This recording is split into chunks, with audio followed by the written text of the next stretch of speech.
There's always going to be someone willing to eat away at your faith. But it's not just people like Sam Harris and Richard Dawkins that have doubts.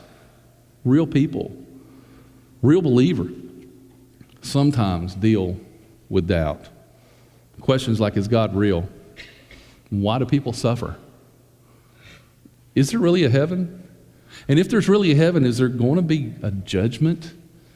And this Bible, can I trust it?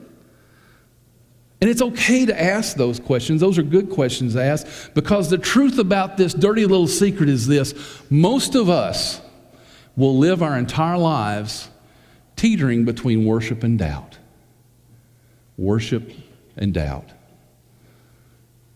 And we have to understand that doubt is actually the soil out of which faith grows.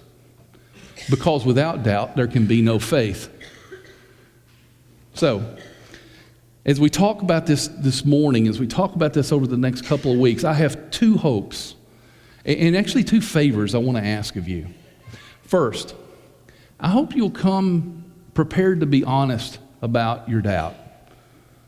The times that you doubt, the things that you think that you're still trying to struggle with, I want you to come and be honest about that. And I'm asking you to please pray on Saturday night that other people will come with that same attitude of openness and honesty. But the second thing I want to ask you to do is, if you have friends who doubt, you know they're struggling with doubt one way or another, that you'll ask them to come and be a part of this as well over the next 4 weeks, including Easter, which will be about doubt. I want you to ask them to come, and I want you to tell them this, that if you come, you're coming to a safe place, a place where it's okay to doubt, a place where it's okay to share that you don't truly understand everything right now. If you'll do that, we may change the hearts, not just our own hearts, but the hearts of many, many people. This morning, I want to share a story with you. It's in Mark chapter 9, and to set the story up a little bit, what's happened is that Jesus, Peter, James, and John have gone to the top of this mountain, and Jesus has been transfigured, and he's there transfigured along with Moses and Elijah. Some of you are familiar with that story. And not only do they see Moses and Elijah, these great heroes of the faith, but God actually talks to them. And they're so excited that they want to build these mountaintop retreats, these temples. And God says, no, it's all about Jesus. They'd had this enormous mountaintop experience, and they were just thrilled, and they got to see just a slice of heaven. And they probably wanted to stay there forever. You've probably had mountaintop experiences, right? You know, these mountaintop experiences where it's like God takes you up in this incredible situation, and you are so joy-filled and excited because you're seeing Him work that you don't ever want to come down. But we know life doesn't work that way. We all have these mountaintop experiences that are followed by valleys where life gets really real. And that's what's about to happen to Jesus, Peter, James, and John. As they come down the mountain, they walk upon a scene that tests them. It's a reminder that we live in a world that's not perfect. There's a father standing there with the other 9 apostles. He's got his son with him. And the son had been overcome with seizures. For a long time, this man has sought someone to help his son. And he has finally heard of Jesus and brought this son to the apostles asking for healing.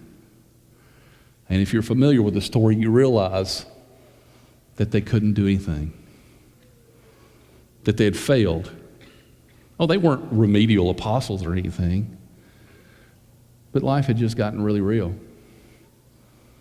And so when they walk upon the crowd, this father turns to Jesus, and he describes what happens to his son, that his son goes into seizures. He foams at the mouth, that this spirit within him is throwing him in the fire, it's throwing him in the water, it's trying to kill him. And I brought him to your apostles, and they couldn't do anything. And we pick up in verse 19 with the words of Jesus. And he answered them and said, O unbelieving generation, how long shall I be with you? How long shall I put up with you? Bring him to me. They brought the boy to him, and when he saw him, immediately the spirit threw him into a convulsion, and falling to the ground, he began rolling around and foaming at the mouth. And he asked the father, how long has this been happening to him? And we stopped right there. I want you to think about this father hearing this and Jesus seeing this and thinking, man, you've been putting up with this for a while, haven't you? This has got to be painful for you. Tell me how long you've dealt with this problem. And he told him from childhood. It has often thrown him into the fire and into the water to destroy him. But if you can do anything, take pity on us and help us. And Jesus said to him, if you can, all things are possible for him who believes. Immediately the boy's father cried out and said, I do believe, help my unbelief. And when Jesus saw that the crowd was rapidly gathering, he rebuked the unclean spirit, saying to it, you deaf and mute spirit, I command you, come out of him and do not enter him again. And after crying out and throwing him into terrible convulsions, it came out, and the boy became so much like a corpse that most of them said he is dead. But Jesus took him by the hand, and he raised him up, and he got up. This is a great story. And for some of you, I know this story may be a brand new story. You've never heard it before. But it's a story where the apostles had failed and Jesus comes to the rescue. It was a reminder that life can get really real and things don't always work out the way that we would like for them to work out. And that all of us have doubt, even apostles. But there's 3 observations I want to make in this, and then I'm going to turn this story over to you to think about and study about and pray about this week. The first observation is this. Doubt is an inescapable part of the human condition. If you look at this story for what it says, there's something it doesn't say. It does not say that doubt is evil. Nowhere in there does Jesus become angry because people doubt. Doubt is not evil. Doubt is the result of limited human intellect. And you're thinking, well, are you calling me dumb? No, I'm not calling you dumb. But I would ask you this question. How many of you know everything? I mean, when my children were like 17 years old, I had a talk with both of them, and I said, now that you know everything, go out and make your millions before you realize you don't. Because I know the older I get, the more I know I don't know. And doubts are a result not of evil, but they're a result of there are things that we just can't understand. And it's okay. For instance, I have a good friend here who's a surgeon. Great guy. And I tell you, there's no one who wants to heal people and cares more about people than this guy. And when this surgeon, any surgeon, sits down and talks with you, it's interesting how confident they are. It's a minor surgery because it's not happening to them. This is just a minor surgery. And so what we're going to do is we're going to make an incision here. And we're going to do this with this doodad. And we're going to do that with that doodad. And all this is going to come out. And when it's over, you're going to be good as new. You think, man, he's pretty confident. I feel good about this.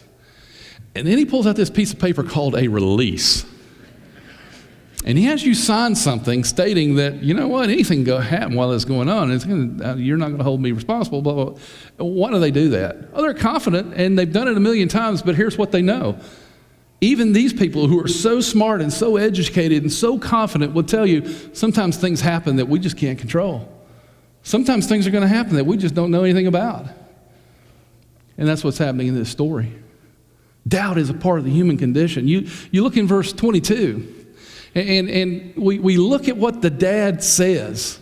He speaks and he says, but if you can do anything, take pity on us. This wasn't evil. This statement was a result of his own experience. For years, he had seen his son's body deteriorate, his son's body being attacked, and a little piece of his heart was being broken off every time it happened.